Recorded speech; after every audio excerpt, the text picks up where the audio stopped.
The road up to Black Ridge was half frozen mud, half broken stone, and the horse didn't want any part of it. Clara Marsh didn't blame her. The wagon lurched sideways on the third switchback, a hard lurch, the kind that came from something giving way all at once, not wearing down slow. The left rear wheel dropped 6 inches and stuck. Clara felt it through the seat boards before she heard it a deep crack, then the groan of wood taking weight it wasn't meant to hold. She climbed down without hurrying. The axle had snapped clean through, not worn clean. The brake was pale and dry at the center, the way wood looked when a saw had gone most of the way through and left just enough fiber to hold until the weight came down hard. She crouched there a long time looking at it. Down the hill, Oakhaven spread out in the valley fog. A handful of figures stood at the edge of the main road. A few had field glasses up to their faces.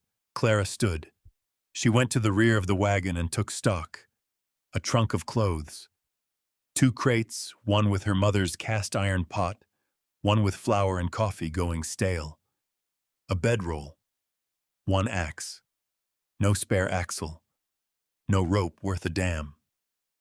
She pulled her skirt up at the back seam and tore. 12 inches of fabric straight off, enough to kneel in without tangling. The slope above the road had stones, granite, the kind that didn't move unless you made them. She went up and chose 3 flat enough to stack, heavy enough to brace, carried them down one by one. Her palms split on the second trip where the edge bit sharp, but she didn't look at her hands.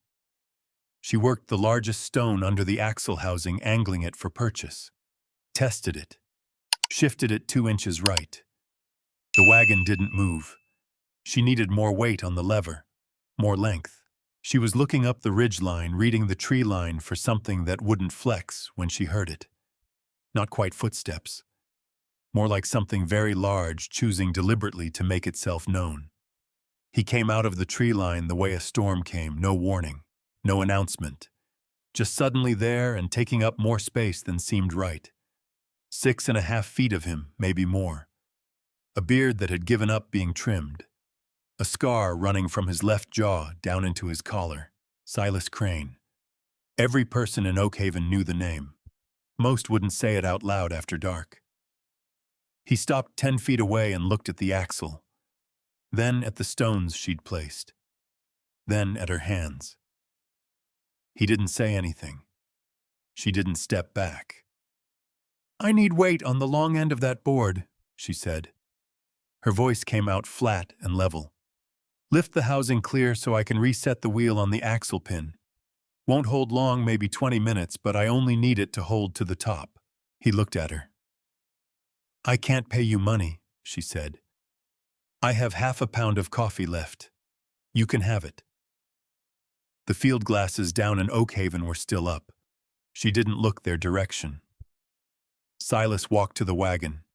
He didn't crouch, didn't test the ground, didn't take a breath first. He got his hands under the housing and lifted. The axle came up 3 inches, clean and steady. Clara moved stone wood pin brace. Her fingers worked by feel because she didn't have the angle to see.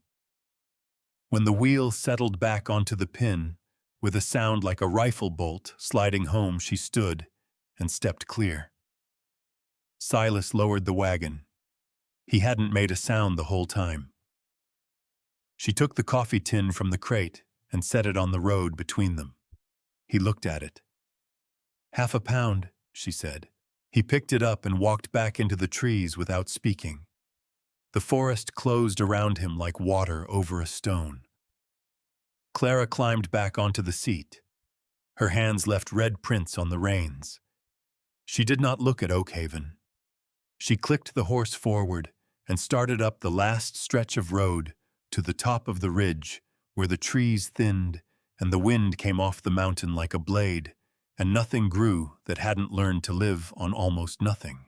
The first snow came early that year, not the soft kind that settled quiet, but the kind that blew sideways off the ridge and found every gap in every board. Clara had 3 boards loose on the north wall. She plugged them with strips of wool cut from her second dress and told herself it would hold. It held 4 days. Then the wind changed direction, and the wool came through onto the floor in a wet heap at 2 in the morning, and she lay there listening to the cold come in, and did the arithmetic again. Firewood, maybe 12 days if she burned small. Food flour enough for 2 weeks of flat bread thin. A quarter jar of salt pork. Coffee she'd already rationed down to a half cup at morning. She needed seeds for spring. She needed a proper spade. She needed nails. She went down to Oakhaven on the 6th day. The man at the feed store didn't meet her eyes. He kept wiping the same spot on his counter while she waited. "I can't sell to you," he finally said. Quiet. Almost sorry. "Why?" "Vance's order." She stood there long enough that he started wiping a different spot. Then she walked to the hardware. Same answer. The dry goods. Same. The woman at the back of the dry goods store watched her go with a look Clara recognized, not cruelty, just the particular exhaustion of people who'd already decided the cost of standing up was too high. She walked back up the mountain. The spade she had was broken at the socket. The blade flopped sideways when she drove it in.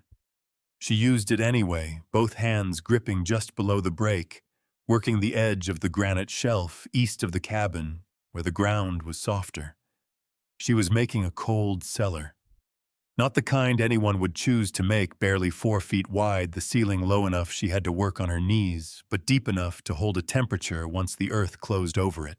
She hit rock every 3rd stroke, set it aside, hit rock again. Her right palm had a split across the base of the thumb that opened every morning and closed every night into a thin, dark line she stopped noticing. The first thing appeared at the fence line on the 9th day. She almost missed it, just a shape in the gray pre-dawn dropped against the bottom rail. 2 rabbits, dressed already tied together with a strip of rawhide. The snow around the post had 1 set of boot prints going in and 1 going out, both already beginning to fill. She looked at them a long time. She took them inside. That night, she ate the first real meal she'd had in 10 days. While the bones simmered, she found the worst of Silas's 2 coats she'd seen him in it, the day they'd met a canvas shell with a lining that had given up somewhere around the elbows, and she stitched it by firelight. Not fancy. Honest work. Every stitch pulled tight the way her grandmother had taught her, the kind that didn't let go in a wind. She left it at the fence post before first light, with a square of cornbread wrapped in cloth. The cornbread was small. It was also the last of the flour. The next morning the coat was gone, and there was a hand axe leaning against the post, the edge freshly ground, and 3 pounds of dried venison in a cloth sack. She picked up the axe and felt the balance of it. Good steel. Better than anything she could have bought. She went back to the cellar and dug until dark. On the 14th day, her blade caught something that didn't sound like rock. It rang faintly, but it rang a tone that moved up through the handle and into her wrists. She crouched down and scraped with her fingers. A vein of something ran through the granite face wider than her hand, catching what little light came down from the opening above. Wrong color for iron. Wrong color for anything she knew by name. The wind came up hard from the north. She had 2 hours of daylight left and no time for curiosity she couldn't afford. She drove the blade in at the next seam and kept digging. She smelled it before she saw it. Wood smoke, but wrong. Not the tight, controlled smell of a hearth. The loose, wasteful smell of something burning that wasn't meant to burn.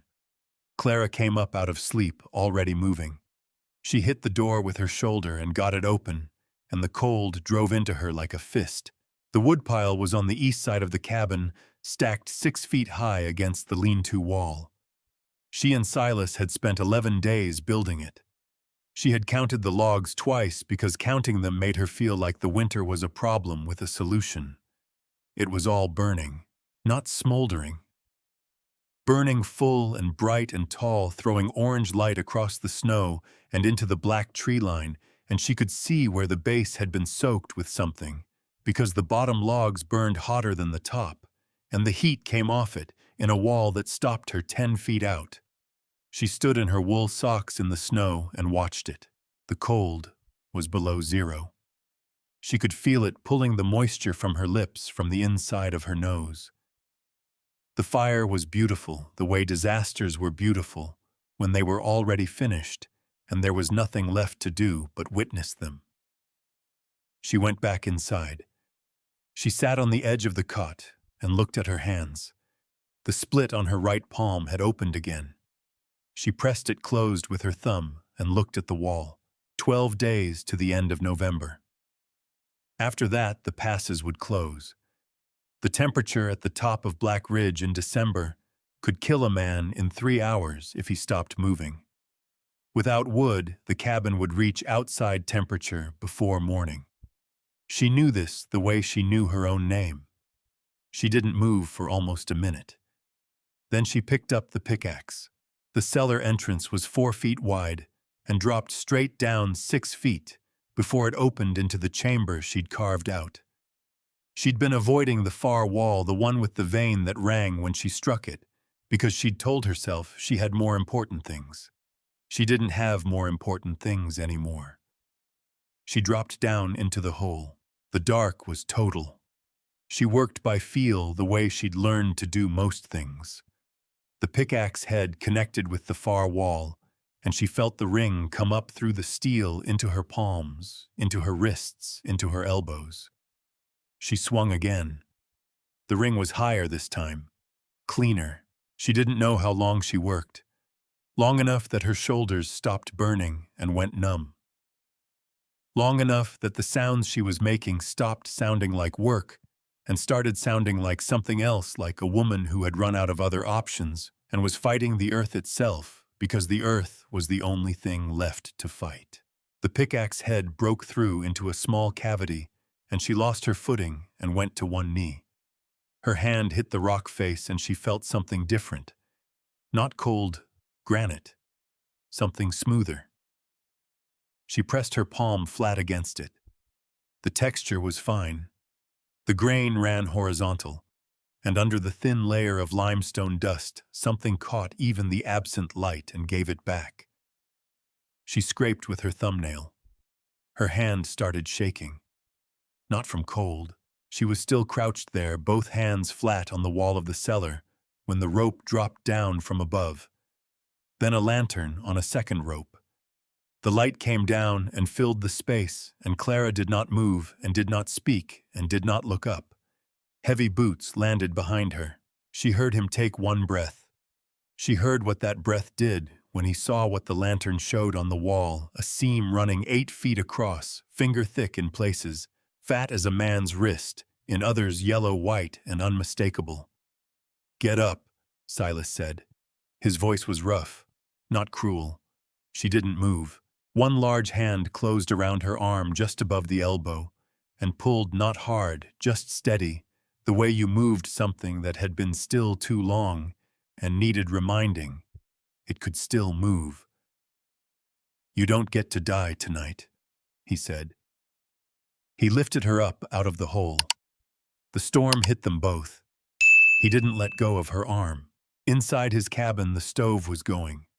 She sat next to it and looked at the wall, and her hands slowly stopped shaking and started bleeding again instead, which was better, which meant they were warm. Outside, the blizzard arrived in full. They came up the mountain at mid-morning, when the storm had thinned enough to ride through, but the cold still had teeth. Clara heard the horses before she saw them. She was in her cabin, rebuilt firestone hearth Silas had mortared together through the night, using rocks pulled from the cellar wall, the same wall, and she heard the particular sound of men who expected to find nothing and were taking their time about it. She counted the hoofbeats. 6 horses. She stood up and took the Winchester down from the wall pegs. Loaded it the way her father had shown her, smooth, no-wasted movement, the same way you did anything you might need to do again fast. Then she sat back down in the chair by the fire. The door came open, boots first. The man who kicked it wasn't Elias, just one of his, a wide man in a good coat, who clearly hadn't been told there would be a fire inside. He stopped in the doorway, and the cold poured in around him, and he stood there long enough that the men behind him ran up against his back. Then Elias Vance stepped around him. He was dressed for a funeral. Long wool coat, black. Hat he didn't take off when he came inside. He had a leather satchel under one arm, and the expression of a man who'd already written the last page of a story and come to read it aloud.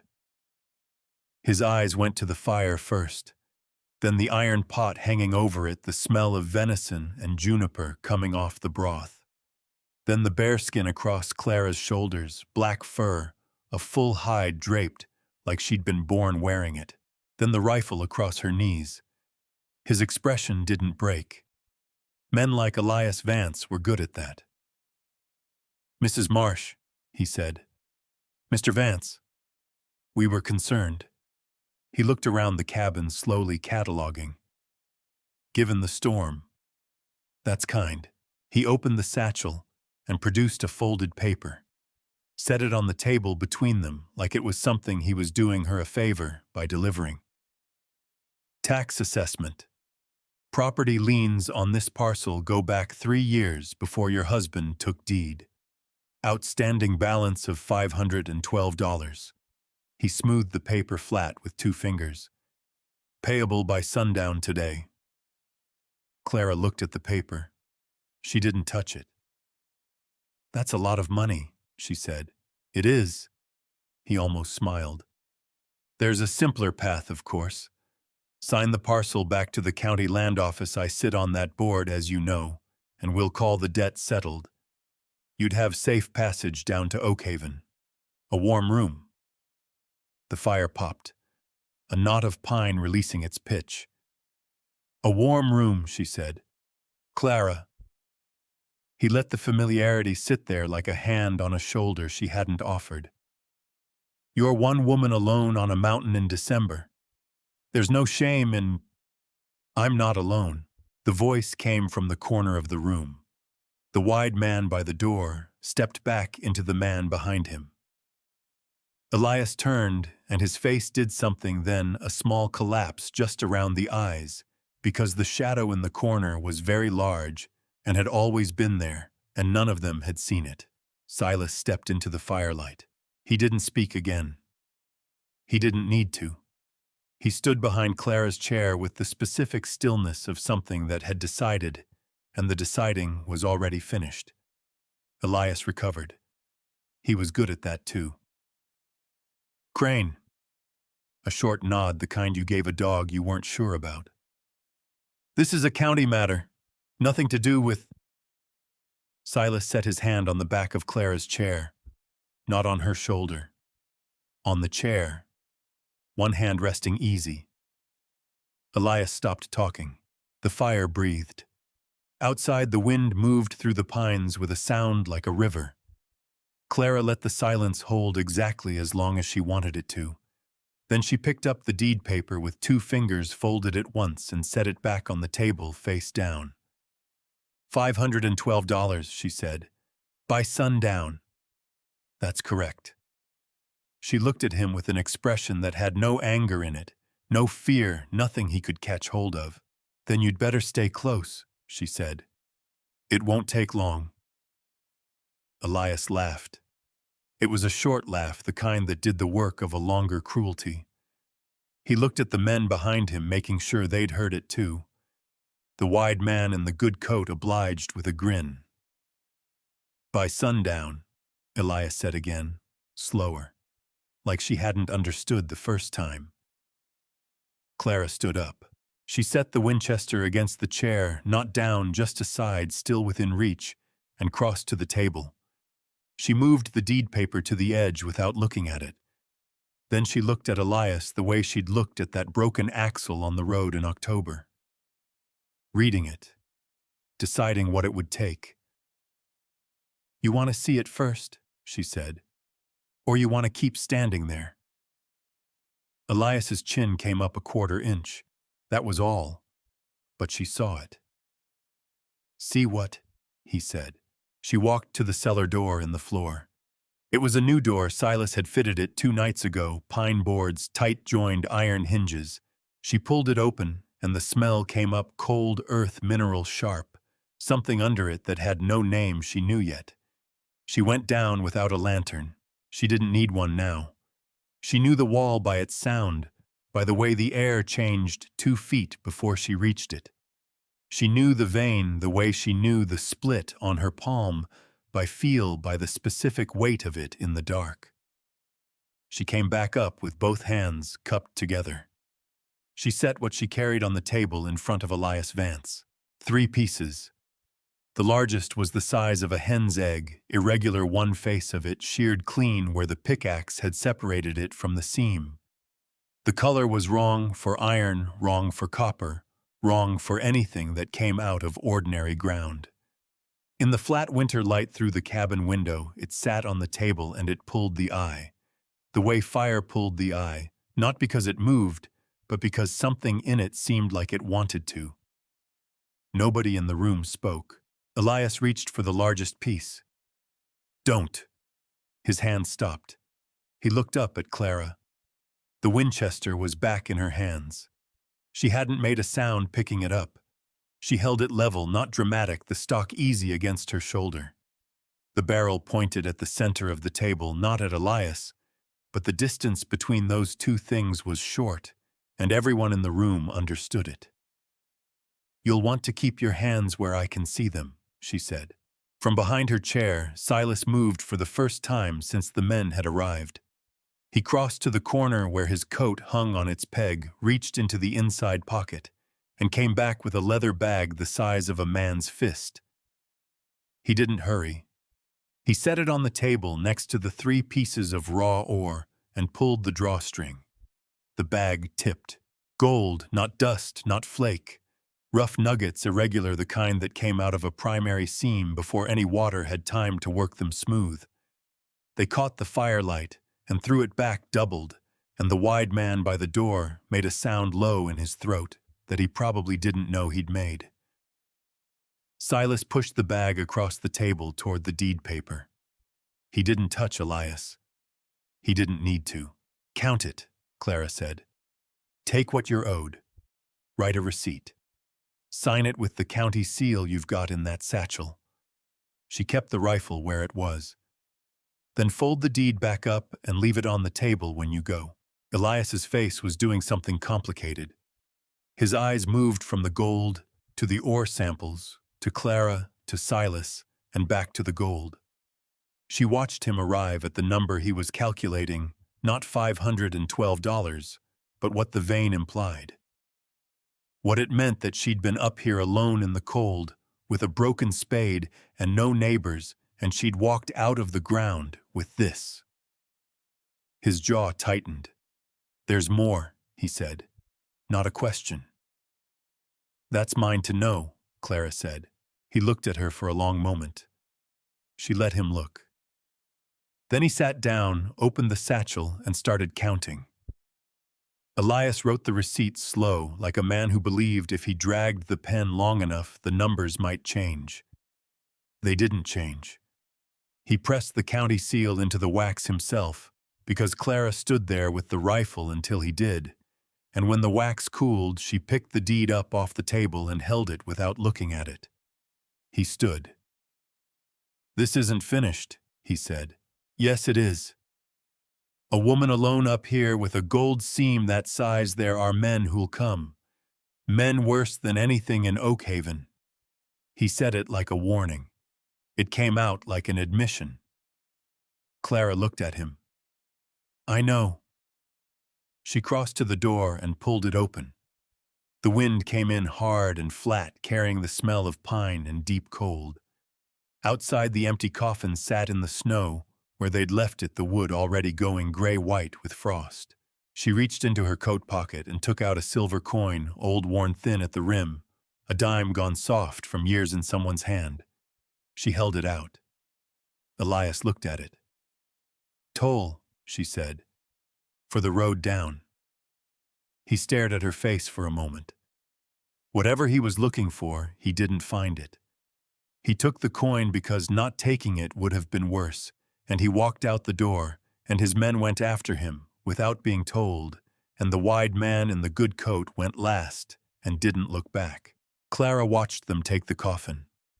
They tied it across one of the horses, because leaving it would have meant leaving something behind, and men like that couldn't stand to leave anything behind, even when it had already cost them everything.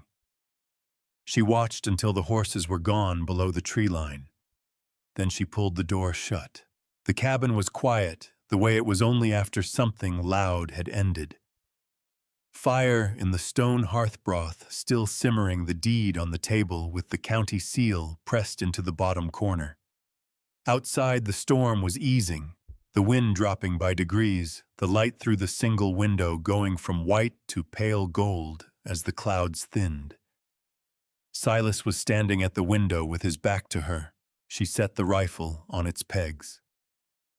She stood in the middle of the room and looked at the deed, and then at the cellar door in the floor, and then at the wall where she'd driven a nail to hold her mother's pot, before the pot went onto the fire, just a nail in raw wood, the only thing on the wall that was hers and only hers.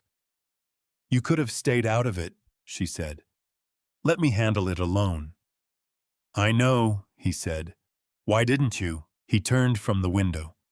In the pale gold light, his face was a hard landscape, the scar, the beard, the eyes that had seen things he'd never named to anyone. But there was something else in them now, something that had been there since the night in the cellar, when he'd pulled her up out of the dark with both hands. Something he hadn't bothered to hide because hiding it would have cost more than he was willing to spend. "Wasn't going to let them take what you earned," he said. She looked at him for a long moment. "I don't need anyone to keep me alive," she said. "I've established that." "You have. And I don't need anyone to fight for me." "No." The fire settled. A log shifted, sending up a brief column of sparks that died before they reached the chimney. "What I need," Clara said, "is someone who can lay stone. Level it right, not just stack it. I need 2 more rooms before spring and a proper shaft down to the second level of that seam, and I can't do the timbering alone." Silas was quiet. "I'll pay fair wages," she said. "Or something close to fair. I still have half a pound of coffee." Something moved at the corner of his mouth. Not quite a smile. The kind of thing a smile became in a man who'd forgotten how. "I don't want wages," he said. "Then what?" He looked at the deed on the table, at the cellar door, at the nail in the wall with nothing hanging from it. "A reason to stay on the mountain," he said. Clara picked up the deed and folded it once clean along the existing crease. She put it in her coat pocket. "That," she said, "I can manage." Outside Black Ridge stood, as it had always stood, stone and pine and cold and silence, and the particular quality of air at altitude that made everything feel both very far from the world below and exactly the right distance. The storm finished dying. The sky went clear and hard and blue, the kind of blue that only happened after a thing had been cleaned out completely. Inside the fire burned.